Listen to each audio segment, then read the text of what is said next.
Grandpa said Aunt Claire died because of you. My grandson said it while reaching for another dinner roll, his voice casual and distracted, as if he were commenting on the weather instead of tearing open something buried deep beneath my life. The fork slipped from my fingers and clattered against my china plate. For a moment nobody moved. Nobody breathed. The soft piano music drifting through the dining room suddenly felt too loud. I looked across the table at Ethan, 17 years old, sandy blonde hair falling into his eyes exactly the way Daniel's used to at that age. What did you just say? My voice came out thinner than I intended. Ethan blinked, finally realizing something was wrong. He glanced toward his parents. Grandpa used to say it sometimes when Dad asked about Claire. Claire. The name settled into my chest like cold metal. I had never heard that name before in my life. Yet something inside me reacted to it instantly. Not recognition exactly. More like the feeling of walking into a room you haven't entered in 30 years, and somehow still remembering where the light switch is. Across the table, my daughter-in-law Vanessa froze with her wine glass halfway to her lips. Red wine trembled dangerously near the rim. Daniel stared at his son with an expression I couldn't quite read. Fear. Anger. Panic. Maybe all three. The silence stretched too long. Outside the dining room windows, December snow drifted quietly over the backyard, covering the dead garden in white. The Christmas lights Ethan had hung earlier flickered softly against the glass. Everything looked peaceful. Normal. But suddenly my own home no longer felt familiar to me. Ethan, Vanessa said sharply, setting her glass down too quickly. You're confused. No, I'm not, he replied carefully. Grandpa used to say it after he drank too much bourbon. Daniel stood so abruptly his chair scraped against the hardwood floor. That's enough. His tone startled even himself. Ethan lowered his eyes. Vanessa immediately stepped in with one of her practiced smiles, the kind that never reached her eyes. Your father's right. We're not discussing nonsense at your grandmother's birthday dinner. Nonsense. The word echoed strangely in my mind. I looked at the framed photographs lining the far wall. Family vacations. Christmas mornings. Thanksgiving dinners stretching back decades. I suddenly noticed something unsettling. There were hundreds of photographs in that dining room, but not one of them included anyone named Claire. Mom, Daniel said more softly now, avoiding my eyes. Dad used to ramble sometimes near the end. You know how memory gets when people age. I almost laughed at the irony of hearing my 45-year-old son explain aging to me in my own house. Your father was many things, I said slowly, but confused was never one of them. Vanessa reached for my hand across the table. Her fingers felt cold. Eleanor, sweetheart, I think maybe this conversation is upsetting you more than it should. There it was. That tone. Gentle. Controlled. Careful. The same tone she'd started using with me over the past year whenever I questioned something. Whenever I forgot an appointment. Whenever I mentioned how tired I felt after taking the medication she organized for me every Sunday evening. I pulled my hand away quietly. Who is Claire? Nobody answered. The grandfather clock in the hallway ticked steadily in the silence. Tick, tick, tick. Ethan looked uncomfortable now, shifting in his chair. Daniel rubbed his forehead like a man cornered by something inevitable. Vanessa simply stared at me with that frozen smile still attached to her face. And in that moment, I realized something that chilled me far more than the snow outside. They all knew who Claire was. Everyone at that table knew something about my life that I did not. After they left that night, I stood alone in the kitchen long after the dishes had gone cold. The house felt heavier somehow, as if every wall had absorbed the silence from that dinner table. I rinsed the same wine glass 3 times before realizing it was already clean. Snow continued falling outside, soft and steady beneath the porch lights. Somewhere upstairs, the old pipes groaned quietly inside the walls. Daniel had offered to stay longer before leaving, but he could barely look at me when he said goodbye. Vanessa hugged me too. Tightly. Get some rest, she whispered near my ear. You are overtired. Overtired. That was the word she used lately whenever I questioned something. Last spring when I could not find my checkbook for 3 days. In September, when I told her I did not remember agreeing to switch pharmacies. Last month, when I asked why my medical files had suddenly disappeared from the hallway cabinet. Every answer sounded calm, reasonable, gentle enough to make me question myself instead. I turned off the kitchen light and slowly walked through the downstairs hallway. The house creaked beneath my slippers the same way it had for nearly 34 years. My late husband Walter used to joke that the place sighed louder every winter. I paused beside the family photographs lining the wall. Thanksgiving dinners, ski trips in Vermont, Daniel holding Ethan as a baby beside the lake house, smiling faces frozen inside silver frames. I studied every photograph carefully. No Claire, no blonde child, no missing daughter, nothing. Yet my chest tightened anyway. I reached the end of the hallway and stopped in front of the narrow staircase leading to the attic. The door remained closed, just as it always had. For years I barely noticed it anymore. Walter kept boxes up there. Tax records, old winter coats, things people forget without realizing they forgot them. At least that was what he always told me. My fingers brushed the brass doorknob lightly. Locked. I stared at it longer than I should have. A strange pressure built behind my eyes. Then something flickered across my mind so quickly I almost missed it entirely. Sunlight. A little girl laughing. Yellow rain boots splashing through puddles. The image vanished as suddenly as it came. I grabbed the stair railing to steady myself. Claire, I whispered aloud before I could stop myself. The name sounded familiar now. Not fully, not clearly, but familiar enough to frighten me. I stepped back from the attic door and forced myself toward the living room. The grandfather clock read 11:43. I lowered myself slowly onto the couch Walter bought 20 years ago during a Labor Day sale in Hartford. The cushions sank beneath me in the same familiar way they always had. Across from me sat the oak cabinet where I kept old photo albums. I opened the bottom drawer immediately. 3 albums were missing. I froze. I always kept them in chronological order. Wedding photos, Daniel as a child, holidays, vacations. The empty space in the cabinet looked deliberate, clean. I pulled the remaining albums out one by one, my hands trembling harder now. There were gaps everywhere. Entire years gone. Summer of 1990. Christmas 1991. Missing. Missing. Missing. I sat there staring at the empty drawer while the clock ticked steadily behind me. Then I remembered something else. 2 months ago, Vanessa had insisted on helping me reorganize the living room while I attended a doctor appointment. At the time, I thanked her for being thoughtful. Now my stomach turned cold, because suddenly I could not stop wondering whether those photographs had disappeared by accident, or whether someone had been carefully removing pieces of my life one memory at a time. The next morning, I woke before sunrise with the uneasy feeling that someone had been standing inside my bedroom watching me sleep. The house was silent except for the faint hum of the furnace pushing warm air through the vents. Gray winter light pressed softly against the curtains.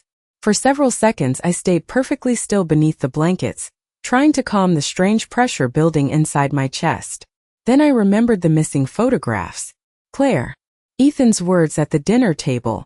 My stomach tightened immediately. I moved slowly through my morning routine, but everything felt unfamiliar now. I burned my toast because I kept staring toward the hallway cabinet where the albums should have been. My coffee grew cold untouched beside the sink. At 9:15 the phone rang. Vanessa. I let it ring twice before answering. Good morning, she said brightly. Too brightly. I just wanted to check on you after last night. I looked out the kitchen window at the snow collecting along the birdbath in the backyard. I am fine. Daniel feels terrible about Ethan bringing up all that nonsense. There was that word again. Nonsense. Carefully chosen. Soft enough to sound harmless. Sharp enough to close the subject completely. Children repeat strange things sometimes, she continued. Especially after losing a grandparent. I said nothing. Vanessa filled silence the way some people fill empty glasses. Quickly. Nervously. You have seemed stressed lately, Eleanor. Forgetful too. I worry all this excitement is becoming too much for you. My fingers tightened around the coffee mug. Do you know someone named Claire? Silence this time. Brief. Controlled. Then a soft sigh. I really think you should rest today. That was not my question. Her voice lowered slightly. Walter loved you very much. You know that, right? The answer unsettled me more than denial would have. Before I could press further, she smoothly changed the subject to groceries, weather, and an upcoming doctor appointment I did not remember scheduling. By the time the call ended, I felt strangely exhausted. Not because of what she said, because of what she avoided. Around noon, I decided to drive into town. The roads were slushy from overnight snow, and the windshield wipers dragged slowly across the glass as I passed familiar storefronts decorated with Christmas garlands. Hartford had changed over the years, but certain places remained untouched by time. The diner near Maple Street, the old church with chipped white paint, the pharmacy Walter used for decades before Vanessa switched my prescriptions to another location closer to her house. I parked outside the diner and sat in the car longer than necessary. Something kept pulling at me, feeling I could not explain. Inside, the place smelled like coffee and buttered toast. A few retirees sat in corner booths discussing weather forecasts and football scores. The waitress behind the counter froze when she saw me. "Mrs. Whitmore," she said slowly. "It has been years." I stared at her name tag. Nancy, mid-60s. Kind eyes. Familiar somehow. "Do I know you?" Her expression shifted almost imperceptibly. Confusion first, then caution. "You used to come in every Sunday morning." She smiled gently. "Always with your little girl." The room around me seemed to tilt slightly. "My what?" Nancy blinked as if she suddenly realized she had made a mistake. "I am sorry," she said quickly. "I thought you remembered." My pulse hammered painfully inside my ears. "What little girl?" Nancy looked toward the windows before lowering her voice. "The blonde one. She could not have been older than 5 or 6. Sweet child. Always carried that stuffed rabbit everywhere." I gripped the edge of the counter so hard my knuckles whitened, because somewhere deep inside my mind, beneath decades of silence and missing photographs and locked attic doors, I suddenly remembered the rabbit. The rabbit was blue. That was the first thing I remembered clearly. Not gray. Not brown. Faded blue with one crooked ear that never stood upright no matter how many times I tried fixing it. The memory hit me so suddenly that I nearly lost my balance beside the diner counter. A little girl laughing inside sunlight. Tiny rain boots kicking against the booth seat. Syrup smeared across small fingers. "Easy there," Nancy said softly, stepping closer. "You look pale." I sat down slowly in the nearest booth because my knees no longer felt steady beneath me. The diner around me blurred into distant noise. Coffee cups clinked somewhere behind the counter. A man near the windows laughed at something on the radio.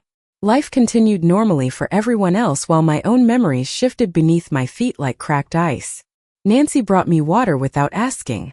"You really do not remember her?" she asked carefully.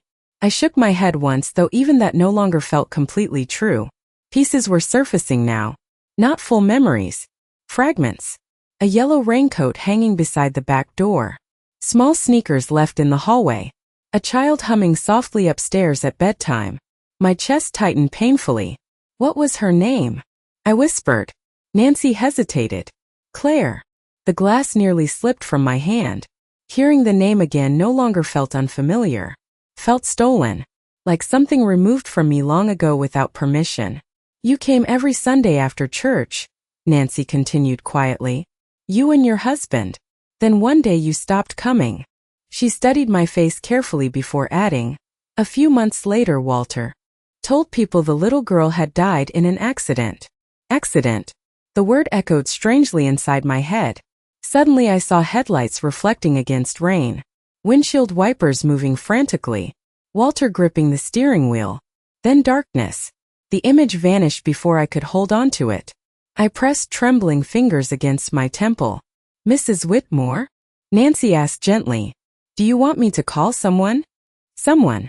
The only person who would come was Vanessa. And for the first time I realized I did not want Vanessa anywhere near this conversation. "No," I said quickly. "I am fine." But I was not fine. I drove home in silence beneath a gray Connecticut sky that looked heavy with more snow. Every familiar street suddenly carried the uncomfortable feeling of hidden things. By the time I pulled into my driveway, my hands were still shaking. I sat inside the parked car staring at the house for nearly 5 minutes before noticing something unusual. The attic window. It was slightly open. Cold wind moved the curtain faintly behind the glass. I was certain it had been closed the night before. I stepped inside carefully. The house smelled faintly of cedar and old heat. Hello. My voice disappeared into silence. No answer. I locked the front door behind me and slowly crossed the hallway toward the attic staircase. The brass doorknob no longer resisted when I touched it. Unlocked now. My pulse quickened instantly. Vanessa had a spare key to the house. So did Daniel. I stared at the dark staircase leading upward. Walter always hated anyone going into the attic. Even after his death, I never questioned it. Some habits survive grief. Others survive fear. I climbed slowly, one hand gripping the railing tightly. Dust floated through thin strips of afternoon light near the ceiling. Old boxes lined the walls beneath white sheets. Christmas decorations. Suitcases.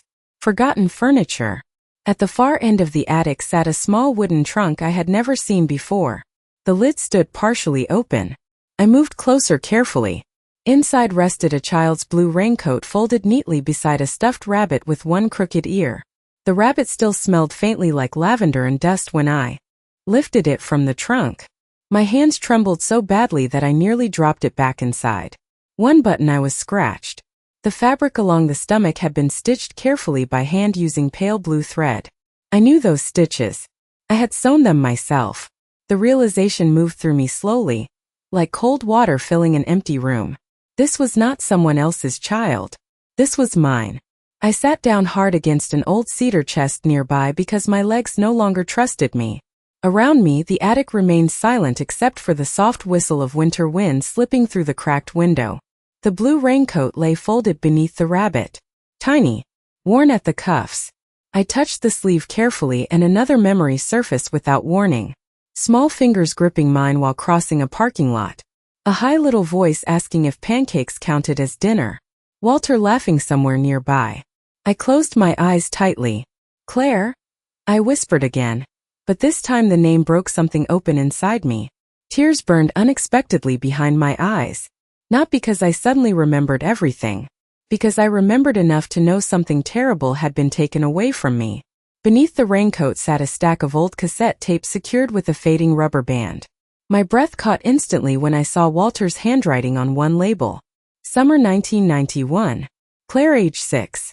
I stared at the tapes for several long seconds before reaching for the small cassette player sitting beside the trunk. Dust covered the buttons. Someone had hidden this carefully. Preserved it carefully. I pressed play. Static crackled softly at first. Then laughter.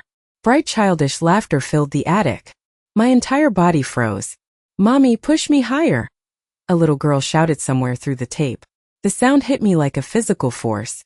I covered my mouth with one hand as tears finally spilled down my face. Because I knew that voice. Somewhere deep inside me I had always known it. Walter's voice followed seconds later. Calm. Warm. Younger. Not too high, Peanut. Your mother worries. Then my own voice answered. I nearly stopped breathing when I heard it. Softer than I remembered. Happier somehow. She gets that from you, Walter. I pressed my fingers against my lips, listening to ghosts speak through static and time. Claire laughed again. Daddy lies. Mommy worries more. The tape clicked softly as the recording continued. Footsteps. Wind. Distant seagulls. Then suddenly Walter's tone changed. Sharper now. Do not wander near the road, Claire. Silence followed briefly before the recording ended with a hard click. I sat motionless in the attic while snow tapped softly against the roof overhead. My daughter. I had a daughter. Not a dream. Not confusion. Not imagination caused by age or grief. A real little girl with a rabbit and yellow rain boots, and a laugh I somehow remembered even after decades of silence. Then another thought crept in slowly beneath the sorrow. If Claire truly died in an accident like everyone claimed, why hide her photographs? Why lock away her belongings?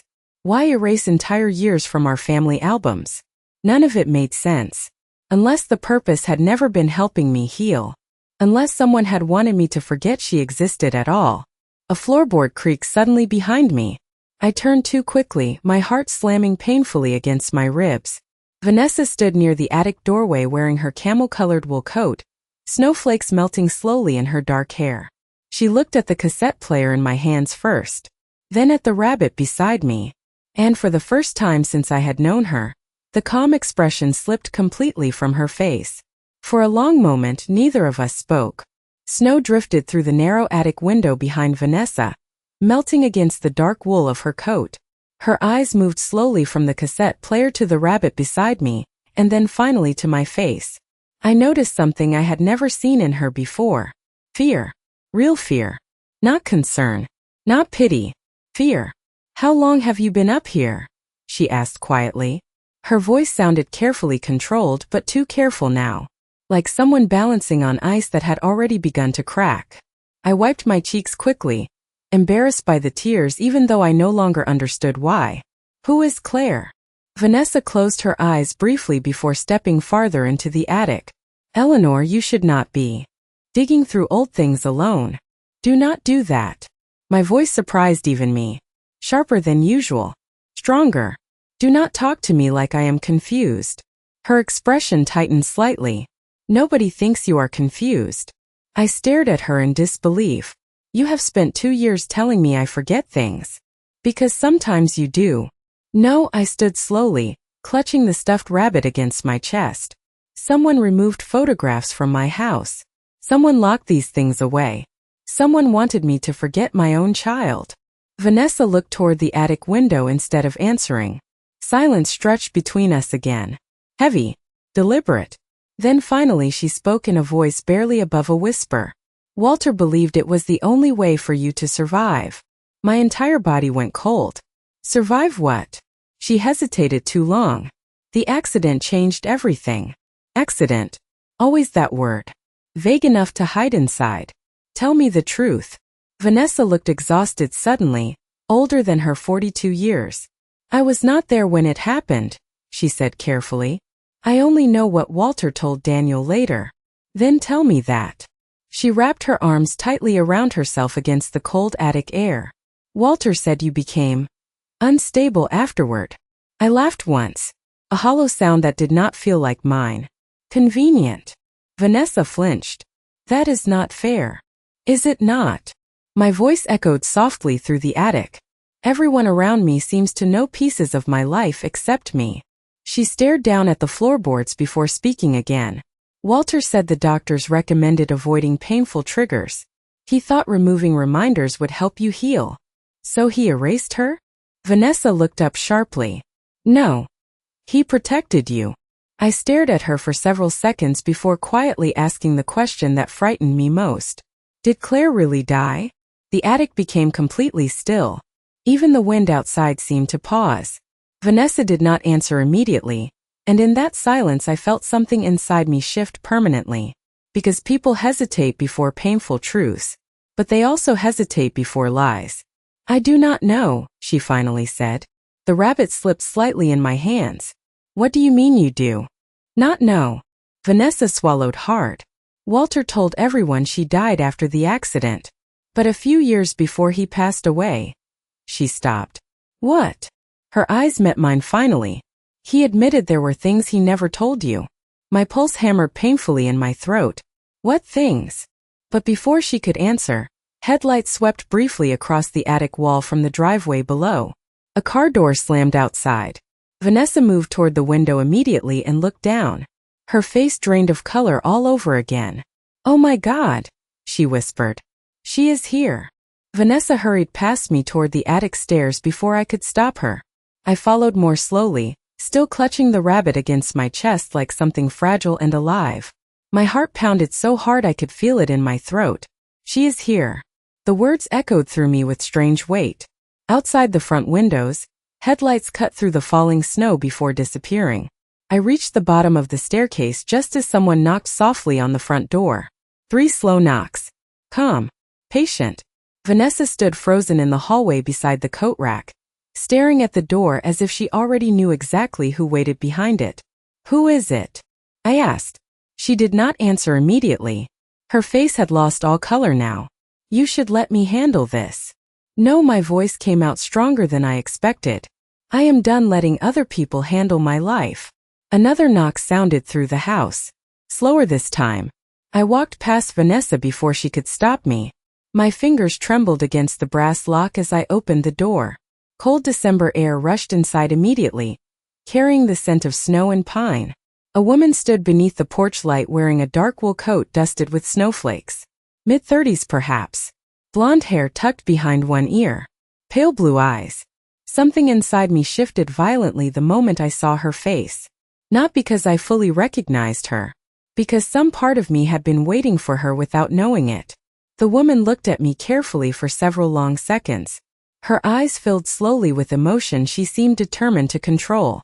"Mrs. Whitmore?" she asked softly. Her voice shook slightly on the last word. Behind me, Vanessa closed her eyes.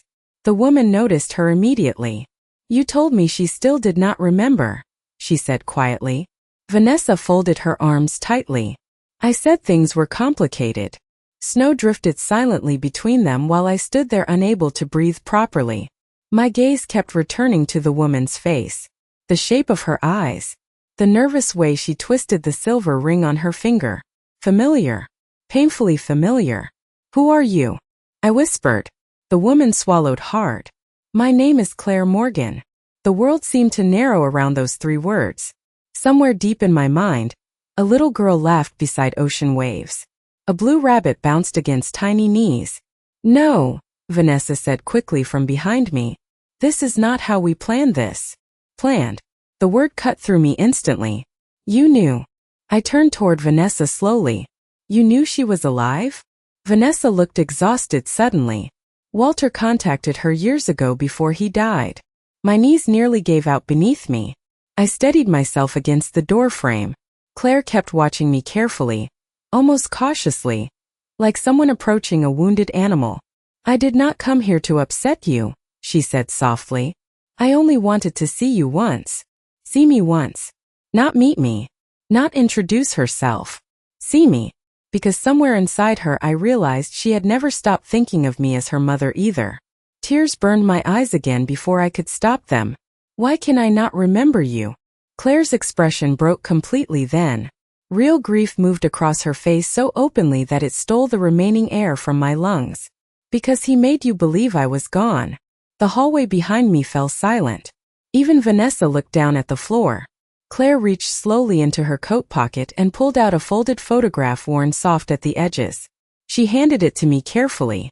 My fingers shook as I opened it beneath the warm hallway light. A younger version of myself smiled back at me from a beach somewhere along the coast. Beside me stood a little blonde girl holding a blue stuffed rabbit against her chest. Across the bottom, written in Walter's unmistakable handwriting, were 6 words that made my blood run cold. "Eleanor must never see this again." My hands shook so badly I almost dropped the photograph onto the hardwood floor.